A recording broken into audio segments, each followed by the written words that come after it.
Yeah. I think it's communication in all ways, in as much as if I'm repeating it so many times as I'm trying to put emphasis. And you should not doing it, yeah. right? And if you haven't done it, why should I say it again? And why telling me I'm nagging you? Yeah, and in fact, there are even guys who speak even more tuandamane hadi I tamati don't know why they kwenye say kipindi all cha the Matukio women are Mtambuko. nagging. Waziri wa ugatuzi Hivi we're amepongeza nyongeza ya mgao wa fedha kwenye kaunti kutoka asilimia 15 hadi 35. Wamalo anasema kwamba mgao wa fedha wa asilimia 15 uliopo kwa sasa umesaidia katika ukuaji wa viwanda katika kaunti. Waziri Wamalo aliyasema haya baada ya kutembelea kampuni ya utengenezaji barakoa na bidhaa tofauti Okay, then make us understand. ya Kitui, huku akipongeza kazi inayofanywa na kiwanda hicho. Wakati huo gavana wa Kitui Charity Ngilu amepigia upato ripoti ya BBI akisema kwamba mgao huo utaleta miradi yenye manufaa. Are you trying to show me you're the authority in the house? What are you trying to show me? The purpose of communication is to convey meaning. Agenda kuu za Mheshimiwa Rais. But I'm not forcing you. Once you convey the meaning, and I don't escalate the conflict, don't repeat it. So, okay, how do I escalate? And I don't want you to tell me I'm nagging you. How can I escalate it in a nice way as a woman? God, do it yourself. Come on, what do you think about that, Sherry? Really? You know, there's something called gender roles. In as much as we say ati mwanamke afeka jikoni peke yake ama nini, but there's some things which, according to gender roles, which at times you just assume in a relationship. Unajipata mimi wanadada fanya. You don't expect me. Maybe I've been complaining about the bulb. Stress. Nimesema over a week hufanyi chochote. Go do it yourself. Assume you are the only You one. can say that. Wait, let me tell you. Assume he was not there. What would you do? Outsource. Get a food to do it. Then when he asks how come I told you and you did not fix what could I do? He will have learned a lesson. Once you say once, you won't repeat. So that will be an excuse for you to go and find another woman to comfort you, as you said before. That at times it's just Listen, Sherry. If a man can live and go for another woman, it is not that is a because disrespect, an insult on your end. You should not treat it like that he was reacting to the fact that I called him to fix what he refused to fix. You need to have a minimum level of respect as a woman, that you don't tolerate nonsense. Can you start by putting the foundation? Relationship is not obstacle. You don't need it to live. You don't need it to live. It's only worth it when it's not when it's working. It's not a source of disrespect. Avoid saying my marriage must work. Okay, let me tell you one thing. Just say I'll do my best on my end. Marriage is like reciting a poem. I say my lines, you say your lines. If I say mine, you don't say yours. It won't work. I will recite my lines. I like that. You do yours the same. So we can say this poem must work. Will you hold my mouth and force me to say my lines? No. Thank you. So I'll do my best, hoping you do the same. So don't go to a marriage and say mine must work. My mother was left. My grandmother was young. I am determined. You are confused. You're lost. Okay, let me tell you something. When I was talking about, when I was researching on this, why men seek multiple sexual partners, there's one thing the men kept telling me. I was a bit disturbed. In fact, one day actually told me, actually, siwezi kula boga every kila siku. What do you think about that, honestly? I was telling you two other reasons and I was coming to that. The other two reasons is called those who define sex as conquest. Ile kubwa Kuruwe Hospital ya kwamba kila mama anapofika mahali pale tunawauliza tafadhali mkaangaliwe. There are 60 females with breast cancer in Kirinyaga County, but only less than 10% of them are aware of their status and thus continue to the live third with one, the which disease. you're hinting at, is but hang on before you go to the third one. Urge all the residents of Kirinyaga is there County anything that we can do about this? Is there like a solution? Because hang on, because this is so real. I mean, men actually, that's kwingineko mbunge Kimani Ngunjiri wa Bahati pamoja na mwakilishi wa wanawake katika kaunti ya Nyandarua Faith Gitau ni viongozi wa hivi karibuni kuikosoa ripoti ya BBI, huku wakitaka baadhi ya mapendekezo katika ripoti hiyo kufanyiwa marekebisho. Wakizungumza baada ya kuhudhuria hafla ya mazishi ya mwanasiasa mkongwe Kimani wa Kenya katika eneo la Oljoro, wawili hao wamedokeza kuwa pendekezo la kuondoa nafasi za wawakilishi wa wanawake ni pigo kwa wanawake nchini. Vilevile wamelalamikia kuwa BBI haijatatua swala la ujumuishaji katika nyadhifa za uongozi serikalini. call the features, then maybe later on unaanza kuona maneno ya wamama haitujengi. Take me out, know what I like. So you need bad ya 2/3 judicially lazima ikuwe independent. So at times we don't know. At times we don't know that you guys are only seeing our features. Judge ule wako ama judges wale wako, lazima hiyo tukatae. Na maneno hata ya IBC hata hiyo ikuwe independent. Tumesema tucheze mpira zote. At times you can show me interest and I'm also interested. Sasa what we can do also to take the block. Conversation maybe sex and I also want you to know me more. So at times it's nice for us to say what we want.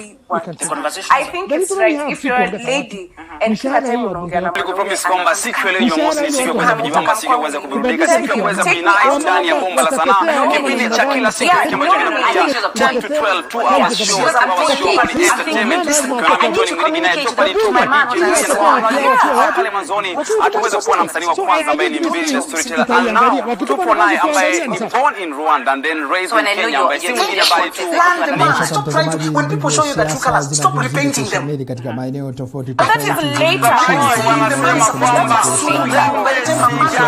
yani naweza nikaacha ila hawa wasichana ni vigumu sana kupata siku ya msemaji nipo naye the one and only ladies right pursued me and I was kila siku ile wana story yana kutuelezea the ball game tunauliza pale tena siku leo kuna story gani ya kutuweza leave the woman I am not you're kidding I have a question where you girls coming from soma na kukuarifu yale ambayo itakuwa talking about the majority of the men you're coming from live ambapo tunapeperushia matangazo haya moja kwa moja kutoka hapa katika chumba chetu cha matangazo. Do you know the word of gentleman? No, let me tell you, you know that even that time mbalimbali humu nchini na kukuarifu yale ambayo yanazidi kuendelea right now we want to go into the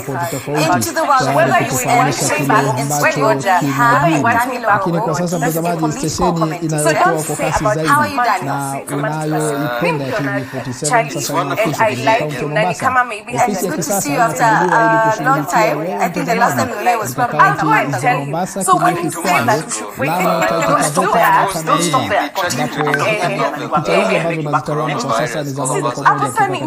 if you also feel the same thing, it's a mutual effort. But it's good to see you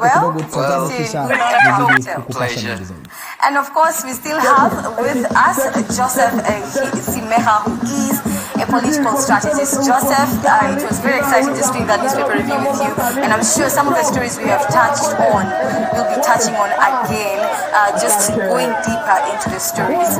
Joseph, I'll just begin with you. Looking at the Cabinet Secretary for Health, Kabwe is set to appear today before Parliament to account for funds towards the fight against COVID-19.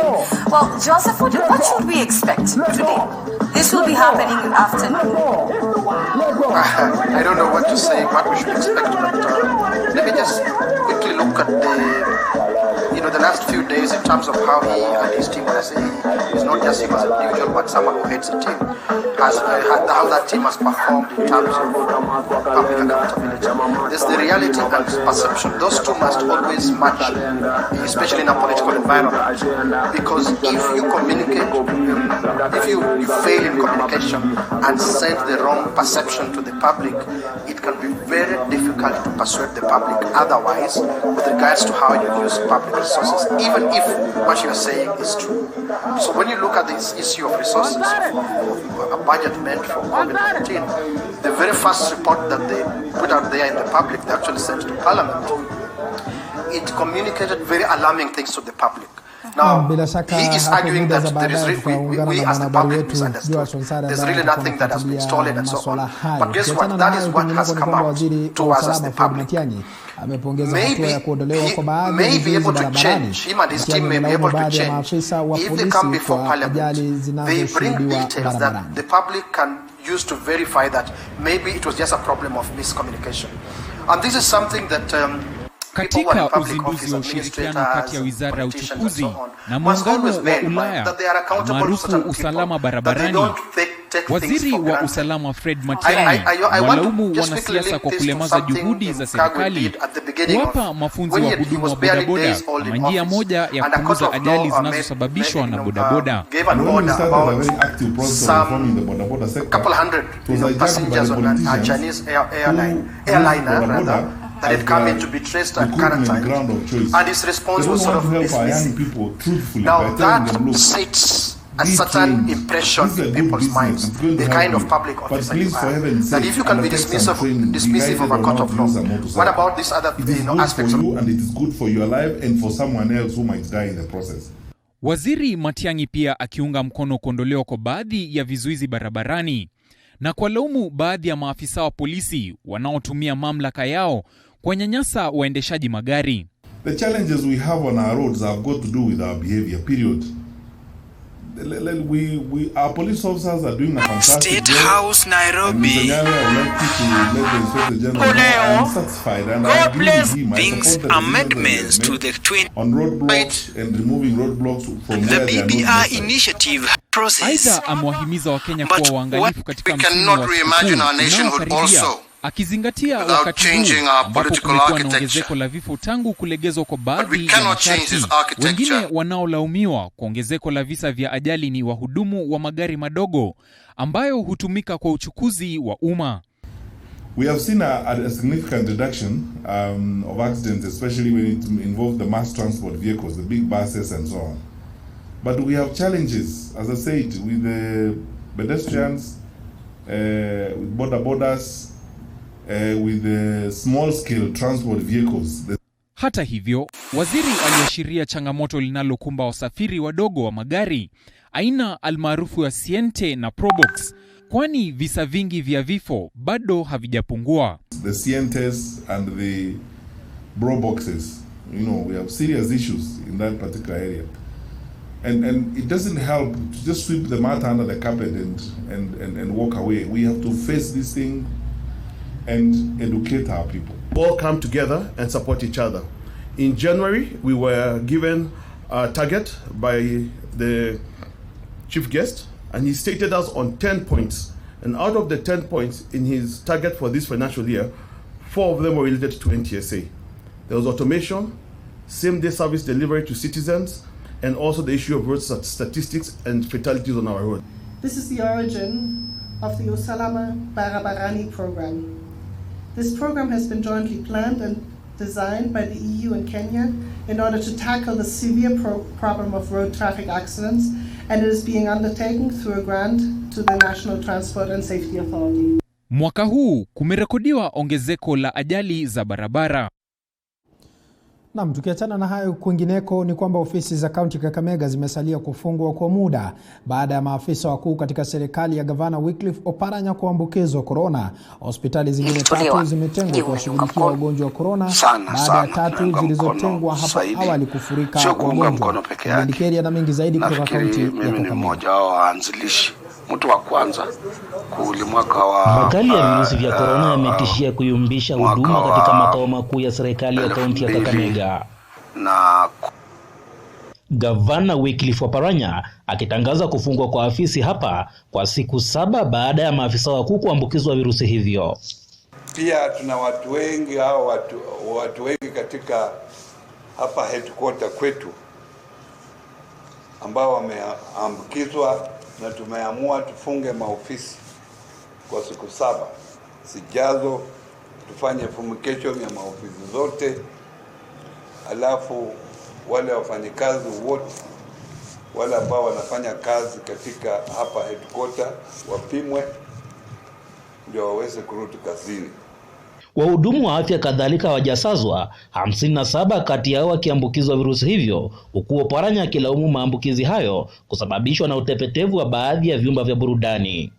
Gavana Oparanya ametishia kuzipokonya leseni za kuendesha biashara. Out of the 316, 57 are our health workers. Mambo ya mabaa imekuwa tisho kubwa, na tumesema serikali, polisi iangalie, na wale ambao watafuata zile sheria ambazo zimewekwa, basi tutachukua license zao vile inatakikana kulingana na sheria ya kaunti. Oparanya aidha ametoa wito kwa wataalamu wa vyumba vya kuhudumia wagonjwa mahututi waliostaafu kujitokeza ili kutoa huduma kipindi hiki ambapo hospitali za kaunti hizi zinakumbana na upungufu wa wataalamu hao. We lack ICU experts, and now we are appealing to the general public. Kila siku ya Jumatano tunazungumza, tunaulizana na tunajuzana masuala ibuka ya kisiasa. Maisha yangu ni huru na watu wangu wanyali. Tulivunja vyama vya URP na TNA na vyama vingine tanzu, ndio tukaunda chama inaitwa Jubilee. Mijadala komavu uso yanaokuhusu, na zaidi ya yote tunakupa nafasi kufahamu kiongozi wako katika hospitali za kibinafsi ambazo wahamisha wagonjwa wa corona katika hospitali za umma. Amezitaka hospitali hizo kuwajibikia huduma za afya kikamilifu basi ya kulimbikizia taasisi za umma. Nijaribu kabisa kufikia pahali ambapo nitafika Nairobi. Najua ilikuwa ni kazi ambayo ilichukua siku mingi sana kufika Nairobi. Kila siku ya Jumatano kuanzia saa 1:30 hadi saa 2:30. Ungana naye Elizabeth Mutuku, usikose. Hiyo ni upakuzi, na tunataka wagonjwa wakiwa na hiyo virusi watibiwe pale pale ambao wamekuja. It is said that cooking is one of the greatest kufuatia gifts you msambao wa can give those you COVID-19 love, kwenye kaunti ya Kakamega ambao umeathiri maafisa wakuu katika serikali ya gavana Oparanya. Makao haya makuu yatasalia mahame kwa siku 7 zijazo, huku wengine wakipimwa. Ulindi Kerry, Hivi 47, Kakamega. Na asante sana mwanahabari wetu Mulindi Kerry kutoka kaunti ya Kakamega. Tukiachana na hayo, wanafunzi 17 elimu 33 pamoja na wafanyakazi wengine 4 wa shule waliambukizwa virusi vya corona kwenye shule 35 nchini. Aidha, kama anavyotuarifu mwanahabari wetu wa masuala ya elimu Andy Mkileni, ni kwamba wizara ya elimu imeshikilia msimamo wake kwa shule hazitafungwa kwa wanafunzi waliokuwa wamerejelea mafunzo yao. Huku msambao wa virusi vya corona ukizidi kuenea kwa kasi humu nchini, wizara ya elimu kwa upande wake imeshikilia msimamo kuwa shule zitasalia kufunguliwa kwa wanafunzi wa grade ya 4, darasa la 8 na kidato cha 4, huku wanafunzi katika madarasa mengine wakilazimika kusalia nyumbani kwa muda zaidi. We are studying the behavior of the disease and the virus. Once it reaches that stage where we are sure our children are safe, to increase the numbers in our schools, we shall for sure be able to communicate. But that communication will only come with the advice of the Ministry of Health, because they are the people who have the knowledge on this particular disease. Ours will be to communicate their message. Akizungumza katika kaunti ya Nyeri alipokuwa anakagua ubora wa madawati yanayotengenezewa wanafunzi shuleni, Waziri wa elimu Profesa George Magoha alitoa onyo kali kwa wakuu wa shule wanaopania kuwarejesha wanafunzi katika madarasa mengine shuleni. The government of the Republic of Kenya has not opened schools for other children, whether you are in public schools or private schools or international schools. So if anyone is bringing in more children than we had stated at the very beginning, then we are going to react, and we shall react very swiftly. So this is like a last warning for whoever feels he or she is bold enough to challenge the government of this republic by opening schools without authority. Katika siku za hivi majuzi, virusi vya corona vimeripotiwa katika baadhi ya shule humu nchini na kuzua tumbo joto miongoni mwa wazazi, wanafunzi na washikadau wengine katika sekta ya elimu. Hata hivyo, mipango ya kurejelewa kwa masomo ingali inaendelea, huku Waziri Magoha akiwahakikishia wananchi kwamba chini ya wiki 2 zijazo, madawati yote 1653 yaliyokuwa yametengewa shilingi bilioni 1.9 yatafikishwa shuleni. I can now say that you should ignore the rumors and the naysayers who said that the desks have been awarded and they are not seeing desks. For the next 2 weeks, we are going to ensure that the desks have been made and delivered in all corners. Haya yanajiri huku idadi ya maambukizi ya virusi vya corona ikizidi kuongezeka. Andrin Kilemi, TV 47. Na asante sana mwanahabari wetu Andin Kilemi kwa taarifa hiyo. Wahudumu wa afya walioko chini ya Wizara ya Afya walianza mgomo wao saa 6 usiku. Mgomo huo ambao utaathiri vituo vyote vya afya vya bandarini, vya mipakani na katika viwanja vya ndege tayari vimeshaanza. Mwanahabari wetu Zaina Mohamed na mengi zaidi. Huku idadi ya virusi vya corona nchini vikiendelea kuongezeka sawia na idadi ya wahudumu wa afya wanaopata maambukizi ya virusi hivyo, wahudumu wa afya walioko chini ya Wizara ya Afya wametangaza kuwa wataanza rasmi mgomo wao itimiapo saa 6 usiku wa Jumatano. Fellow Kenyans, it's a very unfortunate moment that we are coming here to you at a time like this to give you such bad news that as of midnight today, from all facilities where our members work in the national government, the services are going to cease because all our members will be downing their tools. We are going on strike.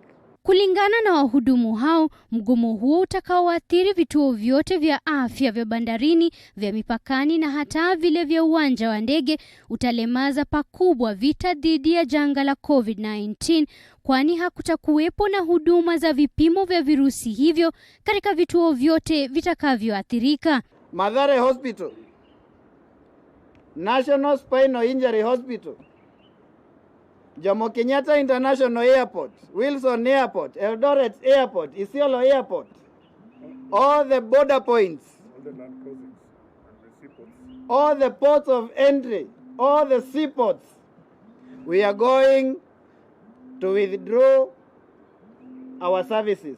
There will be no corona screening in these ports of entry. Aidha, wahudumu hao wanasema kuwa serikali na hasa Wizara ya Afya imepuuza malalamishi yao kwa muda mrefu, huku ikikosa kuwapandisha vyeo wanachama wao licha yao kuongeza viwango vya masomo. It's demoralizing that the ministry has over the years promised to effect promotions for the undersigned affected cadres, only to backtrack later and employ delay tactics that have seen officers stagnate in one job group over 15 years. Zainab Mohamed, TV 47. Asante sana mwanahabari wetu Zainab Mohamed kwa taarifa hiyo kuhusiana na maambukizi ya virusi vya corona na hatari ambayo tayari tumeshaanza kuona matunda yake. Mtazamaji, hii ni awamu ya kwanza ya kipindi cha Matukio Mtambuko. Itakapotimia mwendo wa saa 6 kamili itakuwa nawe kwa muda dakika 5 za habari moto. Nimekuwa mtangazaji wako Paul Kirobi, sina la ziada na kutakia mchana mwema. Shukrani za dhati.